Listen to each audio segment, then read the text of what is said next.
चाहता हूँ कि ताकत जो है वो अवाम है, किसी और इदारे के पास नहीं।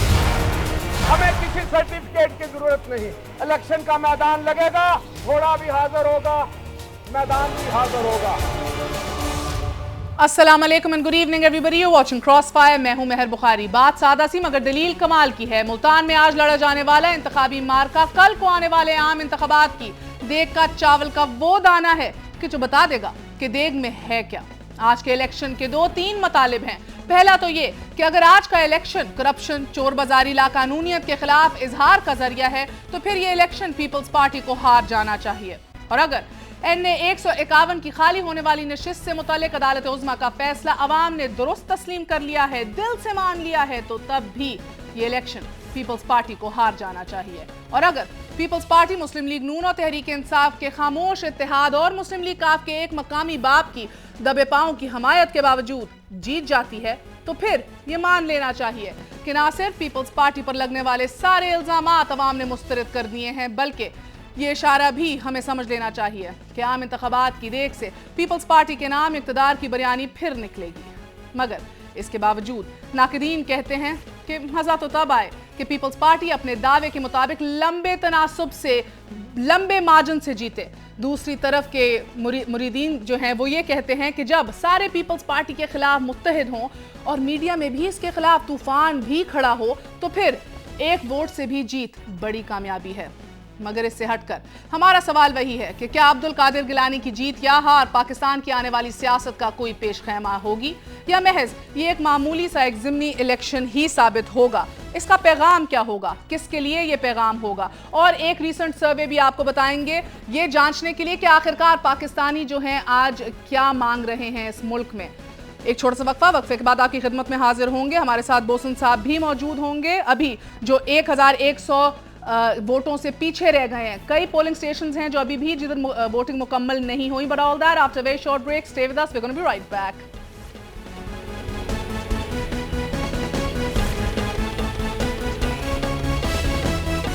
वापस आने का शुक्रिया। Welcome once again to Crossfire. As we speak right now Multan का बाई इलेक्शन और उसके रिजल्ट्स आते चले जा रहे हैं। 8 बजे तक तो शौकत बोसन जो थे वो लीड ले रहे थे 2000 वोट से। उसके बाद यकायक अब्दुल कादिर गिलानी जो हैं वो आगे निकल गए। अभी एज वी स्पीक लगभग 4000 के वोट से अब्दुल कादिर गिलानी की लीड है। अभी अब्दुल कादिर गिलानी के 61,007 वोट हैं और शौकत बोसन के 57,183 वोट गिने गए हैं। मगर अभी भी 11 पोलिंग स्टेशंस बाकी हैं। इलेक्शंस लड़ने वाले और माहिरीन कहते हैं कि अब 11 पोलिंग स्टेशंस में से नताइज को ज़्यादा तब्दील नहीं होने वाले। मगर मुल्तान के बाई इलेक्शंस क्या हमें बताते हैं और साथ साथ इंटरनेशनल सर्वेस पाकिस्तान की आवाम के जज्बात, उनके रुझानात के हवाले से हमें क्या बता रहे हैं, इसी के ऊपर बात करने के लिए हमारे साथ मौजूद हैं पीपल्स पार्टी की सीनियर रहनुमा और MNA नफीसा शाह साहिबा। हमारा साथ दे रहे हैं शेख रोहेल असगर साहब, मुस्लिम लीग नून के रहनुमा हैं। हमारे साथ दलीब अब्बास साहिबा मौजूद हैं, तहरीक इंसाफ की लीडर हैं। Last but never the least senior तज्जिया निगार और कॉलम निगार फ़ारूक सलीम हमारे साथ मौजूद हैं। आप सबका बहुत बहुत शुक्रिया। अस्सलाम वालेकुम। फ़ारूक साहब, आप ही से आगाज़ करूंगी। सबसे पहले तो ये बताइए कि ये मुल्तान का बाई इलेक्शन कितना ज़रूरी है, कितना अहम है और कितनी हमें फोरसाइट देता है कि आने वाले दिनों के अंदर पाकिस्तान की आवाम क्या सोच रही है और क्या महसूस कर रही है। महर, मुल्तान का बाई इलेक्शन जो है इसमें पहली चीज़ तो आप देख लीजिए कि 245 पोलिंग स्टेशंस हैं और उनमें से बहुत बड़ी मेजॉरिटी जो है वो दही इलाकों की है। कोई 3 लाख वोटर हैं और अंदाज़न कहा जा रहा है कि जो टर्नआउट है वो शहरी इलाकों में 20 से 25% है और दही इलाकों में कोई 35 से 40% के दरमियान होगा। तो ये एक दो धारी तलवार है, क्योंकि जो दही इलाके हैं उनमें जो इलेक्शंस लड़े जाते हैं पाकिस्तान में वो ना तो उम्मीदवार की अखलाकियात के ऊपर लड़े जाते हैं, ना वो किसी इशू के ऊपर लड़े जाते हैं, यानी कि उसमें करप्शन या ड्रोन अटैक्स या और कोई फॉरेन पॉलिसी के इश्यूज जो हैं उनका कोई रोल नहीं होता। और तीसरी चीज़ ये है कि वो उम्मीदवार की हिस्ट्री जो है उसके ऊपर नहीं लड़े जाते। ये 3 चीज़ें ऐसी हैं जिनके ऊपर दही इलेक्शंस नहीं लड़े जाते। 3 चीज़ें ऐसी हैं जिनके ऊपर दही इलेक्शंस लड़े जाते हैं। वो पहला है धड़ाबंदी, एक N लीग का धड़ा बनता है और एक पीपल्स पार्टी का धड़ा होता है। दूसरी चीज़ होती है उसमें थाना कचहरी की सियासत, कि आपको जो इलेक्ट होगा लीडर वो आपको थाना कचहरी से कैसे बचा सकेगा। अगर आप उसकी जद में आ जाएं, अगर आप रियासत के इंस्ट्रूमेंट्स की जद में आ जाएं तो उनको आपको कौन बचाने आएगा। और तीसरा एलिमेंट होता है लंगरबाजी का, कि आपको लंगर कौन खिला रहा है, आपको खाना कौन खिला रहा है। जो रिज़ल्ट आपको मुल्तान से नज़र आएगा, यही रिज़ल्ट जो है ये तकरीबन 70% पाकिस्तान की जो कॉन्स्टिट्यूंसीज हैं, जो दही इलाकों की कॉन्स्टिट्यूंसीज हैं, उनमें तकरीबन मिलता जुलता, और इन्हीं 3 बेसिस के ऊपर वो इलेक्शन लड़ा जाएगा। तो फरूख साहब, आप तो इन अदर वर्ड्स कह रहे हैं, जिस तरह मैंने पहले भी कहा कि इलेक्शंस की देख से अब भी जो बयानी निकलेगी वो पीपल्स पार्टी के हक में ही होगी।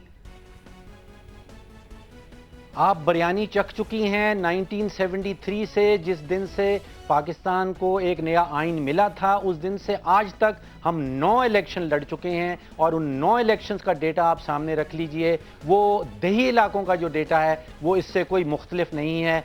9 इलेक्शंस में वही लोग आए जो पहले इलेक्शंस में आए थे, या उनकी नेक्स्ट जनरेशन, उनकी नेक्स्ट पौध आई, और आपने रिजल्ट देखा है कि जो तो पार्लियामेंट के मेंबर्स हैं, आप 342 MNAs गिन लीजिए, प्रोविंशियल असेंबलीज के मेंबर्स गिन लीजिए, 1200-1300 मेंबरान और उनके दोस्तों अहबाब जो हैं, उनके लिए जमहूरियत ने बहुत कुछ चमकाया। लेकिन बाकी 18 करोड़ अवाम जो हैं, उनके लिए इन 9 इलेक्शंस में रियली उनके मसाइल बड़े हैं, कहीं किसी दर्जे से कम नहीं हुए। फरूख सलीम साहब, क्योंकि आप थोड़ी ही देर में हमारे साथ मौजूद नहीं होंगे और आप फैक्ट्स और फिगर्स के ऊपर बड़ी ज़बरदस्त नज़र रखते हैं, मैं चाहूँगी प्यू का एक सर्वे भी जो है, जो अभी हाल ही में निकला है, उस हवाले से भी हमने देखा कि कहा गया कि पाकिस्तानी कौम जो है अब वो जमहूरियत नहीं, मुईशत के हक में ज़्यादा है, अब उसे जमहूरियत से इतना कोई इश्क नहीं रहा, which of course is never a good news for us to listen to और नो अबाउट। मगर एट द सेम टाइम अभी बिकॉज आपने कहा कि 70% हमारी कॉन्स्टिट्यूंसीज और हल्के जो हैं वो देही इलाकों पर मुश्तमिल हैं, तो इनके रिजल्ट्स भी तभी सामने आएंगे, और इसी तरह के शायद जनरल इलेक्शंस में भी हों। इसी के अंदर एक और बड़े मज़े का जो सर्वे था वो कहता है कि पाकिस्तानियों के नज़दीक जो है ये अदलिया और हुकूमत के दरमियान जो महाजराई है वो कोई मायने नहीं रखती। महज 19% लोग हैं जिसके लिए ये अदलिया और हुकूमत की महाजराई बहुत बड़ी चीज़ है। इसके ऊपर तो यूसुफ रज़ा गिलानी ने अपना पूरा इलेक्शन बेस किया। बाकी लोग जो हैं 90% जुर्म उनके लिए बहुत बड़ी चीज़ है, लैक ऑफ जॉब्स जो है 90% जो है वो ज़्यादा बड़ा मसला है, दहशतगर्दी 86%, करप्ट सियासी लीडरान जो हैं 78%, ये सारा भी टेलीविजन पे भी चल रहा है। ये अहम इश्यूज हैं। तो फिर क्या बात है कि जब वोट देने की बात आती है तो हम घूम फिर के उन्हीं नताइज पे आके खड़े हो जाते हैं। महर, प्यू के हवाले से मैं आसान अल्फाज में, ताकि सब लोग समझ पाएं, प्यू ने जो सर्वे किया है वो पेशावर से लेके, खैबर से लेके कराची तक जितने पाकिस्तानी हैं उसमें तकरीबन 82%, 82% पॉपुलेशन को वो कवर करता है। और वो कहता ये है कि हर 10 पाकिस्तानियों में से 3 पाकिस्तानियों ने कहा है कि उनका एतमाद जमहूरियत पर है, और हर 10 पाकिस्तानियों में से 6 पाकिस्तानी ऐसे हैं जो कहते हैं कि उनका एतमाद जमहूरियत से उठ चुका है। सिर्फ एक पाकिस्तानी 10 में से ऐसा था जिसने जवाब नहीं दिया इस सवाल का। तो लम्हाए फिक्रिया ना सिर्फ वो मेन स्ट्रीम पार्टीज़ के लिए, नवाज लीग के लिए, पीपल्स पार्टी के लिए, बल्कि बाकी सभी जमहूरियत पसंद जितने भी सियासतदान हैं उनके लिए ये है कि इसकी वजह क्या है, कि ऐसा क्यों हुआ कि सिर्फ 3 पाकिस्तानी हर 10 में से ऐसे रह गए हैं जिनका अभी तक एतमाद जमहूरियत पर है। और इसमें एक और इम्पॉर्टेंट चीज़ ये है कि पिछले साल भी प्यू ने यही सवाल इन्हीं पाकिस्तानियों से पूछा था, और उस वक्त 10 में से हर 4 पाकिस्तानियों ने, तकरीबन 40% आबादी ने कहा था कि उनका एतमाद जमहूरियत पर है। अच्छा, तो ये पिछले साल के मुकाबले में कोई 10-11% इस साल गिर गया है। जी, अच्छा। और ये जैसे जैसे आप इलेक्शन के करीब पहुंचते चले जा रहे हैं, ये एतमाद बड़ी तेजी से गिरता चला जा रहा है। सोचने की बात यह है कि इसकी वजह क्या है, what is driving it, what is the primary driver behind this. Okay, thank you Andleeb. ये रिजल्ट्स जो अभी सामने आ रहे हैं, अब्दुल कादिर गिलानी लगभग 4000 की लीड से अभी आगे हैं। As I said before as well, 8 बजे तो सिनारियो ही डिफरेंट था। कितनी अहमियत का हामिल है ये इलेक्शन, और ये क्या पैगाम दे रहा है सबको? महर, ये बहुत इंपॉर्टेंट है। मैं थोड़ा सा फ़ारूक साहब से डिफ़र करूंगी। उन्होंने कहा जी पिछले 9 इलेक्शंस में एक ही तरह का ट्रेंड है। ये आप पिछले इलेक्शन से कंपेयर करें, 76,000 वर्सेस 45,000। जी, अब मार्जिन जो है वो कुछ हज़ार का है। इसका मतलब है कि तब्दीली जो है वो आ रही है। यही 20,000 जो देही इलाके का ये कह रहे हैं कि बिल्कुल चेंज नहीं होता, वही 20,000 लोगों ने अब फैसला कर लिया कि चेंज है। एक सेकंड, ये मार्जिन आप और नून लीग और मकामी बाप काफ लीग का मिलके लाए हैं। इतना सा मार्जिन सारों की कुव्वत और ताकत मिलके लाए हैं। क्लियरली मेहर ये देख लें, this is not for anybody, this is against PPP. और ये जो आप 38% डेमोक्रेसी का कह रहे हैं, ये इसीलिए डेमोक्रेसी के खिलाफ हुए लोग, क्योंकि डेमोक्रेसी जो आई है वो कोई डिफरेंट नहीं है फ्रॉम ऑटोक्रेसी। एक बंदे का रूल है, जर खरीद लॉ जिसको कहते हैं ना, इंस्टेड ऑफ मार्शल लॉ जर खरीद लॉ है। एक बंदे ने अपने लिए पपेट्स बनाए हुए हैं, वो पपेट्स आते हैं, एक गया दूसरा आ गया, वही अपने दोस्त रखता है। पीआईए का उसने बेड़ागर किया, सारे मुल्क में करप्शन उसने की, तो लोग ये कहते हैं कि ये क्या डेमोक्रेसी है। इसी वजह से ये जो इलेक्शन है ये आपको टर्न ऑफ इवेंट्स दिखा रहा है और आप फाइनल इलेक्शन में देखेंगे। दूसरी चीज मैं महल बताना चाहती हूँ कि इसके अंदर बहुत धांधली हुई है। कल के एक प्रोग्राम में उन्होंने दिखाया कि वोटर लिस्ट में से 10 वोटर लिस्ट में से 6 बंदे मर चुके थे। और अगर आप मुझे इजाजत दीजिए, इसके ऊपर आप जरूर वजाहत कीजिएगा। हमारे रिपोर्टर भी ऑन लोकेशन मौजूद हैं, शरीफ जोया साहब बताएंगे, सीनियर नुमाइंदा हैं, दुनिया न्यूज़ के, दिन भर से रिपोर्टिंग कर रहे हैं। अंदलीब अब्बास साहिबा कहती हैं कि बहुत धांधली हुई है आज। इलेक्शन कमीशन ने तो अपने कोड ऑफ कॉन्डक्ट भी नए दिए, और ऑन ग्राउंड क्या रियलिटी रही है, कितने पोलिंग स्टेशन अभी जोया साहब बाकी रह गए हैं, व्हाट्स द अपडेट? जी इस वक्त जो है वो सिर्फ जो 15 पोलिंग स्टेशन है उनका रिजल्ट आना बाकी है, और बाकी जो 214 पोलिंग स्टेशन है उनका रिजल्ट यहाँ पर अब आ चुका है। और उसके मुताबिक जो है वो जो अब्दुल कादिर गिलानी है उनको जो है 3800 वोट्स की जो है वो यहाँ पर बरतरी हासिल है। जैसे अभी ये बात हो रही थी कि जो इलेक्शन कमीशन की तरफ से ज़ाब्ता इखलाक बनाया गया, इंतखाबी जवाबित बनाए गए, उसकी खिलाफ वर्जी अगर आप देखें तो फिर वो दोनों तरफ से की गई, किसी एक उम्मीदवार की तरफ से वो देखने में नहीं है। अगर वोटर्स के लिए निजी ट्रांसपोर्ट फराम की गई, रिक्शे फराम किए गए, तो वो दोनों तरफ से फराम किए गए हैं, किसी एक की तरफ से फराम नहीं किए गए। जबकि जो इलेक्शन कमीशन की जानब से जो वोटर लिस्टें फराम की गई उनमें भी काफ़ी लोगों को मुश्किलात का सामना करना पड़ा। इस तरह जो वोटर पर्चियाँ थीं उनके हवाले से भी लोगों को काफ़ी मुश्किल का सामना करना पड़ा कि उनके पास वो जो महकमा डाक की तरफ से तकसीम की जानी थी वो यहाँ पर तकसीम ना हो सके, जिसके बाद जो है वो पोलिंग स्टेशन के अंदर जो है वो पोलिंग बूथ बना दिए गए जहाँ पे वो वोटर्स की रहनुमाई की जाती रही। तो ओवरऑल सूरत हाल ये रही कि जो धांधली के इल्ज़ामात हैं वो लगाए जाते रहे हैं, मुख्तलिफ उम्मीदवार जो है एक दूसरे के ऊपर इल्ज़ामात लगाते हैं। हमने बहुत करीब से वो देखा है, चूँकि आप देखें कि मुकाबला बहुत करीब है, लम्हा बलम्हा जो है वो सूरत हाल बदल रही है। एक कैंडिडेट के साथ जो है वो बहुत सारे लोग मौजूद होते हैं, और वहाँ पे इस वक्त जो पोलिंग स्टेशन का रिजल्ट रह गया है उसके मुताबिक भी इंतजार किया जा रहा है कि कहीं वो रिजल्ट बदल ना दिया जाए। तो ये बहुत ज़्यादा इस वक्त दोनों उम्मीदवार जो हैं वो इलेक्शन कमीशन के दफ्तर में मौजूद हैं, और वो इस इंतजार में है कि उनको इलेक्शन कमीशन की जानब से जो है जीतने का जो नोटिफिकेशन है वो जारी किया जाए। अभी थोड़ी देर पहले जो अली मूसा गिलानी जो MNA यहाँ पे अभी मुल्तान से ही नौमुंतखब हुए थे, उन्होंने यहाँ पे हमसे बातचीत किया। उनका ये कहना था कि उनके साथ ज्यादती हुई है, पीपल्स पार्टी के उम्मीदवार के साथ भी ज्यादती हुई है, क्योंकि जो इलेक्शन कमीशन की जानब से जो ज़ाब्ता इखलाक था उसकी वजह से काफ़ी मुश्किलात का सामना करना पड़ा। वोटर लिस्टें नहीं थी, उसके अंदर जो वोटर्स थे उनके नाम खारिज थे। ये इल्ज़ाम, ये शिकायत दोनों तरफ से आई है, आज़ाद उम्मीदवार की तरफ से भी आई और पीपल्स पार्टी के उम्मीदवार की जानब से भी आई है। मुझे बताइए जोया साहब, मुझे एक बात बताइए, आपका अली मूसा गिलानी जो है वो NA 148 से तो 50,000 की लगभग लीड से जीते। अब वो आप कह रहे हैं मूसा गिलानी, अब्दुल कादिर गिलानी के छोटे भाई भी अभी कंप्लेन कर रहे हैं, दोनों उम्मीदवार कंप्लेन कर रहे हैं धांधली का, और जो कोड ऑफ कॉन्डक्ट है इलेक्शन कमीशन का उसकी भी खिलाफ वर्जी हुई है। ग्राउंड के ऊपर क्या सियासत आज चल रही थी? 3 जमातें एक साइड पे शौकत बोसन की हमायत करती नजर आ रही थी और एक साइड पे पीपल्स पार्टी थी। ग्राउंड पे क्या सियासत चल रही थी? जी ग्राउंड पे बिल्कुल ऐसी ही सियासत देखने में आई कि पीपल्स पार्टी का उम्मीदवार एक तरफ और जो आज़ाद उम्मीदवार है उसके साथ मुस्लिम लीग नून के, तहरीक इंसाफ के, जमात इस्लामी और इसके अलावा जो छोटी छोटी दीगर जो दीनी और मजहबी जमातें हैं वो भी आज़ाद उम्मीदवार के साथ खड़ी रही और वहाँ पे कन्विंसिंग करते रहे, पोलिंग स्टेशन के बाहर उम्मीदवारों को, वोटर्स को लेके यहाँ पर आते रहे। तो ये सारा ऐसे ही लग रहा था कि सारी जमातें एक उम्मीदवार के खिलाफ मुतफिक हुई हैं यहाँ पर जो, लेकिन वोटर्स ने भी अपना हक राय दे इस्तेमाल किया है। बहुत सख्त मुकाबला यहाँ पर देखने में आया, जो कि एक तस्वुर ये किया जा रहा था कि शायद ये वन साइडेड मुकाबला होगा, लेकिन जो जमातों की जो हमायत है उसको आज़ाद उम्मीदवार को हासिल होने के बाद सूरत हाल काफ़ी मुख्तलिफ हुई और यहाँ पर एक टफ सूरत हाल क्रिएट हुई। इस वक्त भी जो है दोनों जो उम्मीदवार है दोनों के घरों पे जश्न का समा है, क्योंकि जो आज़ाद उम्मीदवार हैं वो भी ये तवक्को जाहिर कर रहे हैं कि अभी चूँकि 15 पोलिंग स्टेशन का रिजल्ट आना बाकी है तो शायद हो सकता है कि पासा पलट जाए। लेकिन जो पीपल्स पार्टी के लोग हैं वो अब इस चीज़ को फतह अपनी करार दे रहे हैं। इसी तरह का अली मूसा गिलानी ने भी कहा कि सिर्फ 2 पोलिंग स्टेशन उन तक जो है रिजल्ट रह गया, जिसके मुताबिक वो 5000 वोटों की लीड से जीत चुके हैं। लेकिन अभी गैर सरकारी नतीजा जो है वो अभी आना बाकी है और 15 पोलिंग स्टेशन के रिजल्ट का आने का इंतजार किया जा रहा है। बहुत बहुत शुक्रिया जोया साहब। एक छोटा सा वक्फा लेंगे और आपकी खिदमत में फिर हाजिर होंगे। बताएंगे कि सख्त तरीन इंतखाबात जो है ये चल रहा है, अभी भी कंपटीशन जारी है और साथ साथ 15 पोलिंग स्टेशन बाकी हैं। दोनों उम्मीदवारों के घर जो हैं वो ढोल बजना शुरू हो गए हैं। हमारे साथ मंजवे सियासतदान भी मौजूद हैं, हमें बताएंगे कि अब 15 पोलिंग स्टेशन से क्या नताइज निकल सकते हैं। क्या वाकई जिस तब्दीली का जिक्र अंदलीब अब्बास साहिबा कर रही हैं ये क्या तहरीक इंसाफ की लाई हुई है या साथ मिल के इन लोगों ने इतनी सी तब्दीली लाने में मदद की है। After very short break.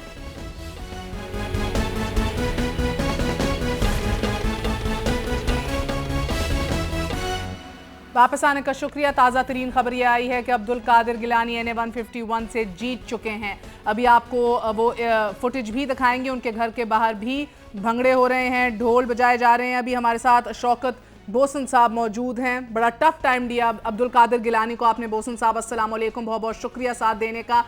अभी तक लीड तो ज़्यादा नज़र नहीं आ रही बोसन साहब, मगर आपसे सबसे पहले तो यही जानना चाहूँगी कि ऐसा क्या जादू है आपकी शख्सियत का कि तहरीक इंसाफ और नून लीग भी एक सेम पेज पे आ गए आपको सपोर्ट करने के लिए? ये क्या ये ईंटें मारते थे एक दूसरे को, ये भी इकट्ठे हो गए? या आपकी मोहब्बत है, पीपल्स पार्टी से नफरत है? बस ये हमारी मोहब्बत में ही हुआ है सब कुछ। और अभी तक जिस तरह आप कह रही हैं कि रिजल्ट तो फाइनलाइज नहीं हुए जी, अभी इलेक्शन कमीशन ने अभी तक कोई फाइनल नहीं बताया। वो चैनल्स का हो रहा है कि वो बता रहे हैं कि जी इस तरह लीड है। अभी तो हम रिजल्ट इकट्ठे हो रहे हैं तो मेरे भाई वहाँ बैठे हैं, इंशाल्लाह थोड़ी देर तक कंफर्म होगा। आपको भी उम्मीद है अभी तक कि आप जीत जाएंगे? बिल्कुल जी, अभी देखते हैं ना जी, कुछ भी हो सकता है जी। इतनी टफ फाइट आपके सामने है, रिजल्ट किस तरह आए हैं जी। इलेक्शन फेयर हुआ है बोसन साहब?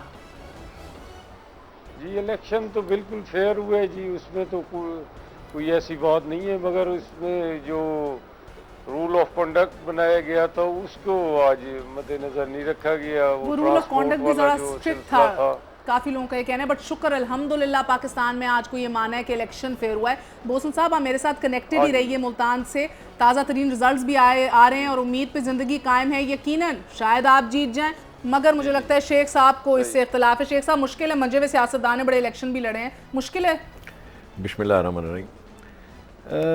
चूँकि मैं तो देख रहा हूँ जो मुझे स्क्रीन पे नज़र आ रहा है, तो जो स्क्रीन पे नज़र आ रहा है ज़िमनी इलेक्शन में, तो ये मेरे अंदाज़े में जो मैं इलेक्शंस लड़ता रहा हूँ, जो इस तालब इल्म में हूँ इस सियासत का, तो उससे तो मुझे नज़र आ रहा है कि वो काफ़ी एक आ गया है उसमें गैप। लेकिन एक चीज़ मैं महर आपसे इख्तलाफ नहीं कर रहा, ना मैं फ़र्क साहब से इख्तलाफ कर रहा हूँ ना आपसे इख्तलाफ कर रहा हूँ, मेरी अपनी सोच है, हो सकता है गलत भी हो। लेकिन एक बात ज़हन में रखें कि कोई बाई इलेक्शन मतलब ज़िमनी इलेक्शन आने वाले जो आम इंतखाबात हैं उनका नताइज आप अख़ज़ नहीं कर सकते, क्योंकि ये बिल्कुल मुख्तलिफ होता है। और आज के इस इंतखाब से मैं आपको 2-3 चीज़ें मैं अर्ज़ कर देता हूँ, फिर उसके बाद आप देख लीजिएगा। पहली बात आप याद रखें कि इस इंतखाब में जो वोटर्स हैं, मेरे ख़्याल में वो लीस्ट बॉदर हैं कि पाकिस्तान में क्या हो रहा है। पाकिस्तान अंदरूनी और बैरूनी ख़तरात का शिकार है।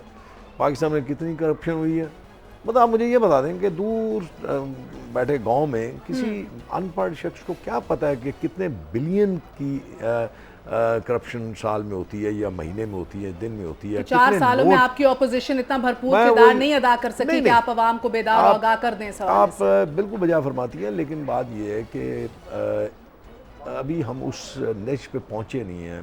महर अल्लाह करे, मेरी दुआ है अगर शौकत बोसन जीत जाते हैं तो फिर क्या पैगाम है? मैं ये कहने लगा हूँ कि यहाँ पे ये चीज़ साबित हुई है कि ये दोनों कैंडिडेट्स के अपने अपने वोट्स हैं, अपने अपने उनके सपोर्टर्स हैं जिन्होंने उनको वोट डाले हैं। जो बात आप कह रही थी ना कि मुस्लिम लीग नून और शेख साहब आप और तहरीक इंसाफ जो है मिलके भी नहीं कुछ कर सकते। मैं वो अर्ज करने जा रहा हूँ, ये बात ज़हन में रखिए। मैं अपने तजर्बे की बिना पे कह रहा हूँ, जब तक आप किसी कैंडिडेट की आपकी कोई जमात उसका निशान लेके या उसकी खुल के हमायत ना करेगी, उसको शायद उतने फीसद या कह लीजिए इतने मार्जिन में उसको सपोर्ट नहीं मिलेगी। अगर आप दरपर्दा सपोर्ट कर रहे हैं, शर्मा रहे हैं, तहरीक इंसाफ वाले हो, क्या लोग कहेंगे जी आप मुस्लिम लीग के साथ शामिल हो गए, या मुस्लिम लीग वाले शर्मा रहे हैं कि आप कहाँ शामिल हो जाएंगे, तो मैं समझता हूँ ये उस कैंडिडेट की सपोर्ट नहीं होगी। मैं ये बड़ा क्लियर आपको बता रहा हूँ। एक बात तो ये रखें, इस इंतहाब से एक चीज़ बड़ी सामने आई है जो मैं समझता हूँ, वो ये है कि आने वाले वक्त में बहुत सारी जमातें इस बात पे बहुत ज़्यादा सीरियसली सोचेंगी कि आने वाले इंतखाब में अलाइंसेस के बगैर शायद इस मुल्क में इंतखाबात लड़ना और इंतखाबात को जीतना। तहरीक इंसाफ ये अभी तक नहीं ना समझी, ना सीखी, ना जानती है। समझ जाएंगे, प्रॉब्लम शायद मियां साहब को भी हो, अभी उनको भी आइसोलेटेड पॉलिटिक्स का कहा जाता है। अगर इजाजत दीजिए नफीसा शाह साहब, आपकी जानिब आऊंगी। ये इलेक्शन जीतना कितनी बड़ी एक जीत है पीपल्स पार्टी के लिए। ये इलेक्शन लड़ा गया इन बुनियादों पे और उन नारों पे कि ये तौहीन अवाम हुई है, यानी कि अवाम का एक मुंतखब वजीर आजम जो है उसका मैंडेट वापस लेके उसे घर भेजा गया है। फिर भी लीड कुछ ज़्यादा नहीं है नफीसा साहिबा। थैंक यू मेहर। सबसे पहले तो मैं जो हतमी नताइज आए हैं और जो आपकी चैनल ने फ्लैश किया है, अगर वो फाइनल है तो मैं आपके तवस्सुत से कौम को मुबारकबाद भी दूंगी और अपने पीपल्स पार्टी के वर्कर्स को भी मुबारकबाद दूंगी कि ये हक और इंसाफ की जीत है। और इस इलेक्शन को मैं भी, हर किसी ने एनालाइज़ किया तो मैं भी करूंगी कि ये पर्टिकुलर इलेक्शन में एक पार्टी, पीपल्स पार्टी खुलकर इलेक्शन लड़ी है, अपने मंशूर, अपनी लीडरशिप, अपने झंडे, अपने सिंबल के अंडर। अच्छा, बाकी जितनी भी पार्टीज़ हैं, नून से लेकर ये तक, जीम से लेकर चे तक, वो छुप कर लड़ी हैं। तो सवाल ये होता है कि ये जो गिलानी साहब के फर्जंद जो हैं, अब्दुल कादिर गिलानी के ऑपोजिशन में जो बोजन साहब हैं, वो ये सवाल उठता है कि what does he stand for, किस चीज़ की नुमाइंदगी करते हैं। जो मैंने सुना है वहाँ पर जो इलेक्शन की रौनकें हैं, तो वहाँ से तो यही मुझे तज्जिया मिला है कि हर चौक पर जो बोजन साहब हैं, किसी चौक पर मियाँ साहब की तस्वीर फ्लैश की गई है, किसी चौक पर इमरान खान की तस्वीर फ्लैश की गई है, किसी चौक पर अमीर जो है हमारे जमात इस्लामी उसकी की गई है। तो what do they stand for? जी बोसन साहब इसका जवाब देंगे आप आपका नारा क्या था? इनका नारा तो और ये पार्टी, ये दिस मीन्स अगेन कि People's Party versus the rest है। और आपको नफीसा शाह साहब एक और People's Party versus the rest है, प्लस एडमिनिस्ट्रेशन जो है वो तो क्लियर कट वहाँ पर पंजाब की है। People's Party versus the rest plus administration still equals 5000 votes. अच्छा, और नफीसा शाह साहब आपको लग रहा है कि अगले इलेक्शंस में भी आपके खिलाफ एक वसी तर इत्तेहाद बनेगा? जी अब इस वक्त तो यही कह रहे हैं, हम उम्मीद करते हैं कि ना बने, ऑब्वियसली वोट्स डिवाइडेड ही रहे। और मैं जो इस वक्त इमरान खान साहब जो सुनामी ला रहे हैं, तो उससे तो लगता है कि ये साथ नहीं मिल पाएंगे। जी अच्छा, और लेकिन अगर मिल भी पाए तो आपने उसका नतीजा आज देख लिया। बोसन साहब, आपने नफीसा साहिबा की बात सुनी, आपका नारा क्या था? आप किस बुनियाद पे लड़ रहे थे? वो कहती हैं हर चौक और चौराहे में किसी किधर मियाँ साहब की तस्वीर थी, कहीं मुनव्वर हसन साहब की तस्वीर थी, कहीं खान साहब की तस्वीर थी, कहीं ना कहीं शुजात साहब की भी तस्वीर लगाई होगी। नहीं जी, ऐसी कोई बात नहीं थी। मैं तो आज़ाद हैसियत पे खड़ा हुआ था। तो उसके बाद पाकिस्तान मुस्लिम लीग ने मेहरबानी की, उन्होंने अपना कैंडिडेट विड्रॉ कराया। और फिर मैंने तो किसी चौराहे पे जी किसी के साथ कोई आप आके मुल्तान चेक कर सकती हैं, कहीं कोई ऐसा नहीं हुआ। यहाँ की जो मुस्लिम लीग नून की लोकल जो हमारी है तंजीम, उन्होंने मेहरबानी की, वो हमारे साथ थे। आपको पता है कि अगर सारे मियाँ साहबान होते तो फिर और इसमें हो जाता। मैं तो शुक्रिया अदा करूँगा कि उन्होंने काफ़ी हमारी सपोर्ट अपने लिहाज से काफ़ी सपोर्ट की। और तहरीक इंसाफ की तो आप मकसद है, अच्छा, आपको पता ही है, उन्होंने तो बाइकआउट किया हुआ था। लोकल लेवल पे जो हमारे अपने दोस्त थे उन्होंने हमारी पूरी। अच्छा बोसन साहब, मुझे इजाजत दीजिए। अंदलीब, इसका मतलब क्या है? आपने नफीसा की बात सुनी, क्या हक और इंसाफ की लड़ाई में एक बार फिर पीपल्स पार्टी उभर के सामने आई है? मेहर, बड़ी क्लियर बात है ये जो कह रही है ना कि ये गवर्नमेंट, ये रूलिंग गवर्नमेंट थी। और पिछले पूरे आप देख लें जो मुल्तान पे फोकस हुआ है, मुल्तान में सारे फंड्स डाइवर्ट हुए, बेनज़ीर इनकम सपोर्ट प्रोग्राम की आप ऑडिट रिपोर्ट पढ़े, मुल्तान को पाकिस्तान का सेकंड बिगेस्ट पॉपुलेशन वाइज करार दे के उस पर एलोकेशन ली गई और ये सारे पैसे लगाए गए कि जी इनको वोट ज्यादा मिले और देही इलाकों से ज्यादा मिले। और आप देखिए रिपोर्ट में ये लिखा हुआ है कि ये मिसयूज हुए और ये डेवलपमेंट प्रोजेक्ट्स में गए जिसमें करप्शन हुई। इतना पैसा लगाने के पास, मगर इतना रूलिंग गवर्नमेंट होने के बावजूद अगर ये 3000 वोट से जीते हैं तो इसका मतलब ये है कि अवाम जो है वो आगाह हो गई है, अवाम को पता चल गया है कि ये खंबे लगा दे, ये सड़कें बना दे, लेकिन अगर ये हमारे साथ नहीं है तो हम इनके साथ नहीं हैं। और इंक्रीजिंगली आप देखेंगे कि टाइम पास होता रहेगा और ये अवाम से दूर होते रहेंगे।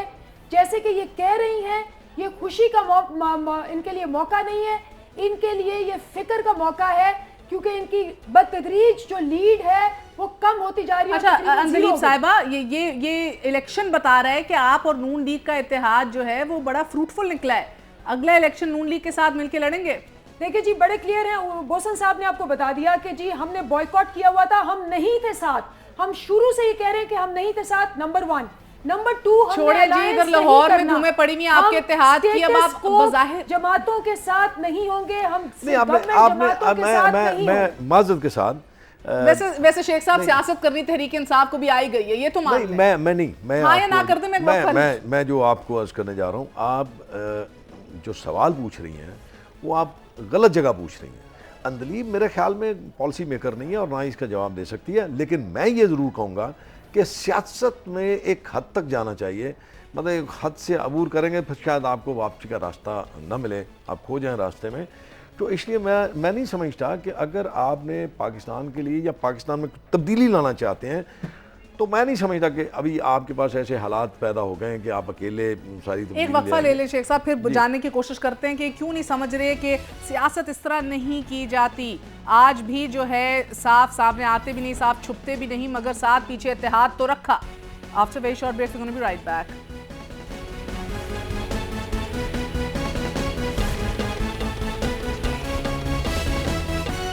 वापस आने का शुक्रिया अंदलीब साहबा। मुझे ये नहीं समझ आ रही, बोसन साहब जो हारे हुए उम्मीदवार अभी हैं वो कहते हैं कोई धांधली नहीं हुई, तो आप क्यों इस बात पे आमादा हैं कि धांधली हुई है मुल्तान में? देखिए सबसे पहले जो ये वोटिंग लिस्ट है, महर आपको पता है ये वोटिंग लिस्ट वही है जिसपे जब 45% वोट जो है वो वोटिंग लिस्ट ही गलत है। और आपको पता है आपके अपने रिपोर्टर ने कहा है कि जी ये सारी वोटिंग लिस्ट गलत थी। तो ये कल चीफ इलेक्शन कमिश्नर जस्टिस शाकिरुल्लाह ने कहा है कि अब सब कुछ हमारे पास तैयार हो गया है, हम नए इलेक्शंस के लिए भी तैयार हैं। हाँ तो लेके आए ना, वो नए इलेक्शन की लिस्टें लेके आए। ये तो आपके अपने रिपोर्टर ने कहा। आपको जस्टिस शाकिरुल्लाह और आजाद अदलिया पे एतबार नहीं है? जी बिल्कुल, मैं भी एक सवाल एतबार नहीं है। और नफीसा साहिबा दूसरी बात जो हम कह रहे थे, बेसिकली आप चेंज की बात कर रही थी, मैं बड़ी क्लियरली आपको बता दूं कि ये जो हम सारी जमातों के साथ अलायंस ना करें, इसलिए क्योंकि अगर आप सूबे में देख लें तो सूबे में भी उतनी करप्शन है, उसका इतना ही बेड़ा गर्क है। हम ऐसी जमातों के साथ कैसे अलायंस करें जो कि स्टेटस को पार्टीज है? इतनी बात कीजिए जितनी कल को बात आप हजम कर सके, ये रिकॉर्ड हो जाता है। मुझे एक सवाल पूछने दे। मैं पूछती हूँ आपसे, आप जरूर सवाल पूछिए मगर एक सेकंड। कॉम्प्रोमाइज नहीं करेंगे, प्रिंसिपल्स पे कॉम्प्रोमाइज वो भी रिपीट कर रही है ना अंजलि साहिबा। वो मैं एक सवाल करूं बड़ा मासूमाना सा, अपॉर्चुनिटी कि हम बारी-बारी कर नए पॉइंट्स लेके आए। नफीसा एक सेकंड, मैं नफीसा साहब एक सेकंड, ये तकरीर मैंने बड़े आराम से सुनी है, मैं जरा असूल की सियासत कर। जल्दी बताइए शेख साहब सवाल क्या है? असूलों के पे सियासत सौदेबाजी नहीं करेंगे। चेंज हम नहीं, आप यही कह रही है ना, स्टेटस को पार्टीज कमाल करती है। यही कहा है ना शेख साहब, आगे बढ़िए। कि मैं ये कहता हूँ ये असूलों में समझौता नहीं है कि सिकंदर बोसन आपके साथ है। सिकंदर बोसन एक इंडिविजुअल है, हमारे साथ हाशमी साहब भी हैं। तो हाशमी साहब क्या है? ये असूल है। कल तक जिस शख्स को वो अपना लीडर कहता था, आज उसके कीड़े निकालता। मैं इसको असूल नहीं कहता, लीडर से मैं इसको असूल नहीं कहता। दलील साहब आपको ध्यान है, लीडर जरदारी जैसा बड़ी जल्दी उतरेगा। और आप नफीसा साहब आपका क्या सवाल है? ये तो कोई मुझे, क्योंकि ये तो अब कोई आगे नहीं बढ़ रहा डिबेट, मुझे सवाल है यहाँ तीनों जो फरीक हैं, PML N के हमारे ऑनरेबल सवाल पूछ लीजिए, वक्त कम है। एंड जी ये है कि देखें सिकंदर बोसन साहब PTI ज्वाइन की उन्होंने, जब इलेक्शन का वक्त आया, जिस वक्त PTI को उसको सपोर्ट करना चाहिए था, उन्होंने कर दिया बॉयकॉट, क्योंकि वो बेचारे आ गए मैदान में। वो नहीं, मुझे kindly let me finish my point. अकेले आ गए बेचारे मैदान में और मैं उनको सराहूंगी उनकी इस डिसीजन को। जब वो अकेले आए, उनकी जो पीछे पार्टी थी वो उन्होंने उनको बैक नहीं किया। जो उनकी राइवल पार्टी थी उसने अपना कैंडिडेट छोड़कर इनको बैक किया। तो इनका ये अब अपना सियासी फ्यूचर कौन सी पार्टी के पास जाएंगे, और ये किस किस्म की सियासत है? मुझे तो ये मुअम्मा लग रहा है कि एक पार्टी अपने राइवल को सपोर्ट कर रही है, और जिस पार्टी के वो बेचारे उन्होंने ज्वाइन किया तो उस पार्टी ने उसको अबैंडन किया। ये किस किस्म की सियासत है? और आगे इलेक्शन में ये क्या करेंगे जब अपने अपने कैंडिडेट्स को ये छोड़कर एक दूसरे के कैंडिडेट को सपोर्ट कर रहे हैं? It's a very curious situation and I feel sorry for बोजन साहब। आई फील कि बोजन साहब को नए सिर्फ अपनी सियासत का तायुन करना होगा, क्योंकि पीटीआई ने उनको अबैंडन किया, जिसको हमने छोड़ा था उसको जहाज भेज के आपने मंगवा लिया। अब बात बनती नहीं है। मतलब आप अगर इसको इस तरफ देखती हैं कि हमने अगर साथ दिया बोसन साहब का तो हमने तो मतदान की और अपना कैंडिडेट तो आपका जो हमने अपना कैंडिडेट छोड़ा था आप लोगों ने उसको जहाज में बिठा के ऐवान सदर में बुला लिया। और देख लीजिए सारी दुनिया को पता है। मैं तो वैसे आपको बता रहा हूँ, ये मैं आपको बता रहा हूँ, आपका अंदाज ये आपके लिए लम्हा फिक्रिया, मैं आपको बता दूं ये जो है ये आपके खिलाफ इखलाकी तौर पे, मैं समझ इखलाक तो आप समझती नहीं है लेकिन इखलाकी तौर पे मैं समझता हूँ ये गिलानी साहब की हार है। 4.5 जो शख्स प्राइम मिनिस्टर रहा, जिस शख्स ने वहां पे डेवलपमेंट की हद मुका दी, वो आज इस तरह इलेक्शन जीतता है। अब मैं समझता हूँ ये इखलाकी तौर पे उनकी हार है, जिसको मानना चाहिए आपको। ये आपके आने वाले इलेक्शंस के लिए लम्हा फिक्रिया है, इसके लिए आप तैयारी कीजिए।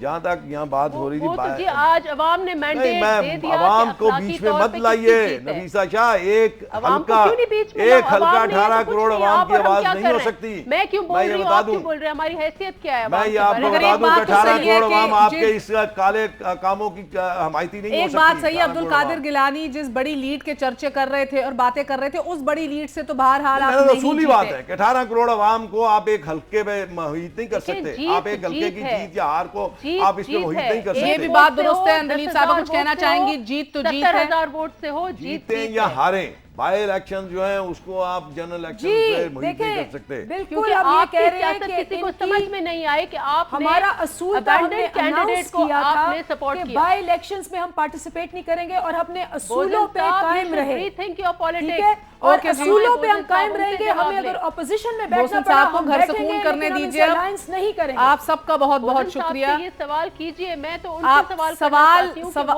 सवाल और अब क्या पॉलिटिक्स। बिल्कुल, अब ये तो मुअम्मा है। अगर आप इजाजत दीजिए, आप सबका बहुत बहुत शुक्रिया। इखलाक अपनी जगह और लीड कितनी है कितनी नहीं है वो भी अपनी जगह, मगर लम्हा फिक्रिया तो है किसी के लिए नहीं है। मगर हकीकत यह है कि अब्दुल कादिर गिलानी मुल्तान NA 151 से जीत चुके हैं। मेहर बुखारी को इजाजत दीजिए। I'll see you all on Monday. Good night. Allah Hafiz.